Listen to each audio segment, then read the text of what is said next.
अगर हम बात करें आज से 10 या 15 साल पहले की, तब अगर कोई कहता कि हम घर बैठकर किसी से दूर बात कर सकते हैं या उसे देख सकते हैं, तो शायद सब उसे पागल कहते। लेकिन कुछ ही सालों में साइंस ने बहुत तरक्की कर ली है और हर घर में टेक्नोलॉजी है।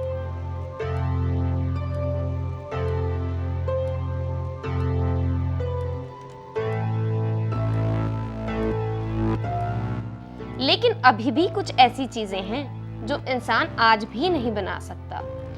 विरसा लाइव टीवी देख रहे सभी दर्शकों का हार्दिक स्वागत है। चलिए शुरू करते हैं आज की ये वीडियो। बात है 1902 की। ग्रीस के एंटिकोथेरा आइलैंड के किनारे एक आर्कियोलॉजिस्ट पुरानी चीजों की खोज में समंदर में डाइव करके पुरातन समय की चीजों को ढूंढ रहा था।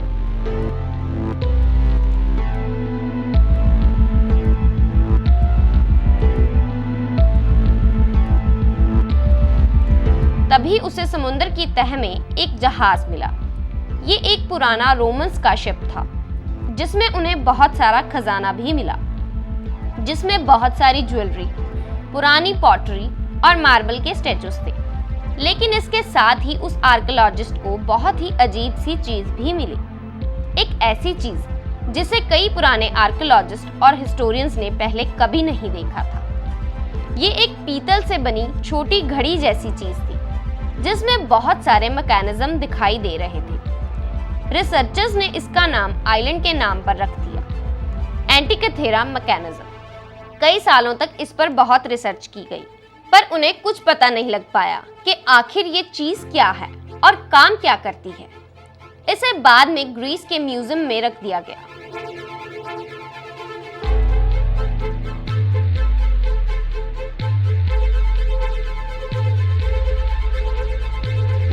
अब इस दौर में जब साइंस और टेक्नोलॉजी ने इतनी तरक्की कर ली है, तब रिसर्चर्स ने सोचा कि एंटिकोथेरा मैकेनिज्म की दोबारा से जांच की जाए, जिसके बाद इसकी रिसर्च फिर से शुरू हो गई। इसका एक्सरे करने के बाद पता चला कि इसके अंदर बहुत सारे स्क्रूज, गियर्स और मैकेनिज्म था।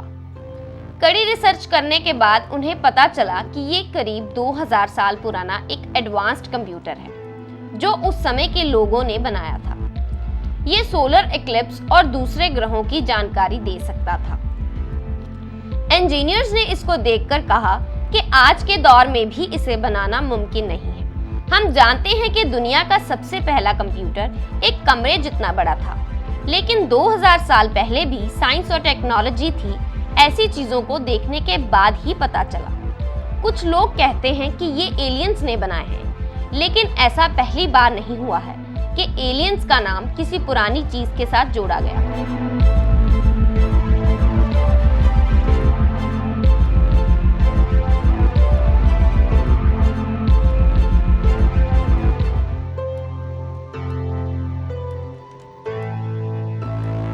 हमारी पृथ्वी का 71% हिस्सा पानी से भरा हुआ है और केवल 29% हिस्से में हम और बाकी जीव जंतु रहते हैं, और हम सिर्फ 5% हिस्से तक ही पहुंचे हैं। और इसमें भी हमने ऐसे लाखों करोड़ों जीवों की खोज की है जो बहुत ही अद्भुत हैं।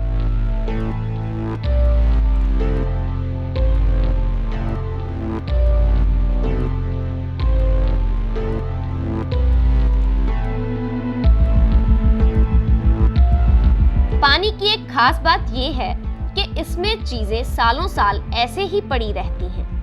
पानी के नीचे ऐसी चीजें मिली हैं जो खोने से पहले जैसी थी वैसी ही मिली हैं, और कुछ ऐसी चीजें भी मिली हैं जिनकी हम कल्पना भी नहीं कर सकते।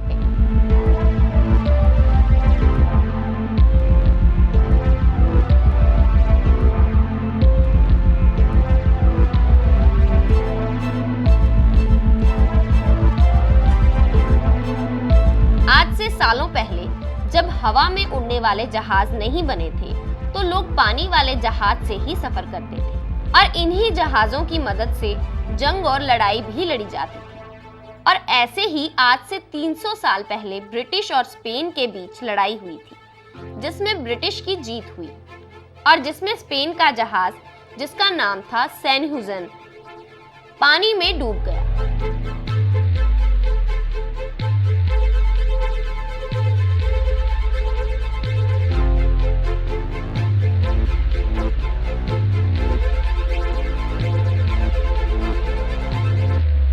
जहाज का डूबना स्पेन के लिए ऐसा था जैसे पैरों के नीचे से जमीन का खिसक जाना, क्योंकि ये कोई ऐसा वैसा जहाज नहीं था।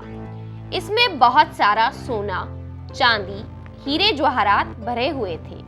ये इतना बड़ा खजाना था जिसके बारे में आप और हम सोच भी नहीं सकते।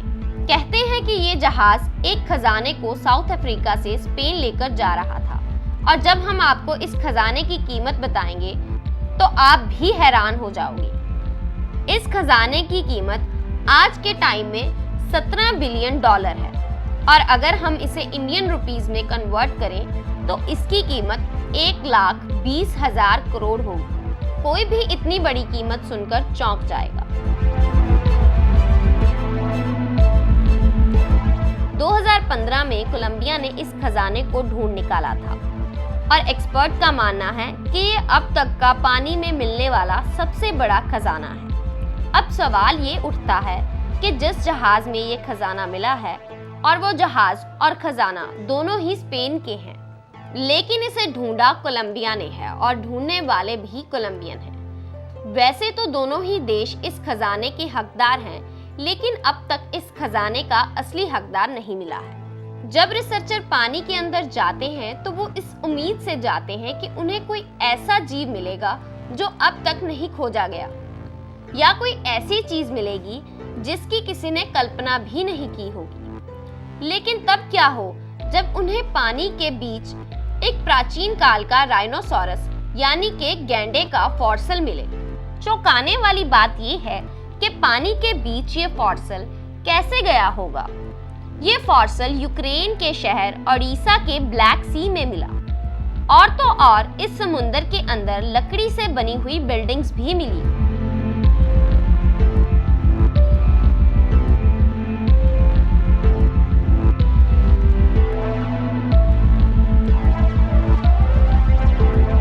जिसका मतलब ये है जहां ब्लैक सी है वहां कभी सूखी जमीन हुआ करती थी और बिल्डिंग्स भी हुआ करती थी, लेकिन एक भारी बाढ़ आने के बाद अब वो जगह समुंदर में बदल गई है, और जब ये बाढ़ आई होगी तब वो राइनो वहां मौजूद होगा।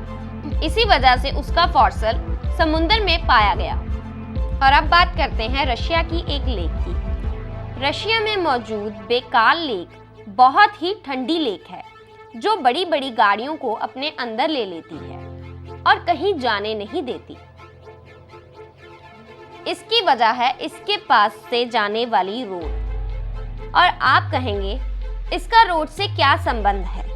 तो आपको बता दें कि ठंड में जब ये रोड जम जाती है तो रोड और बर्फ में कोई फर्क नहीं नजर आता, जिससे लोगों को ये नहीं पता चलता कि वो रोड पर चल रहे हैं या लेक पर, जिससे बहुत से लोगों की गाड़ियां वहां फंस जाती हैं।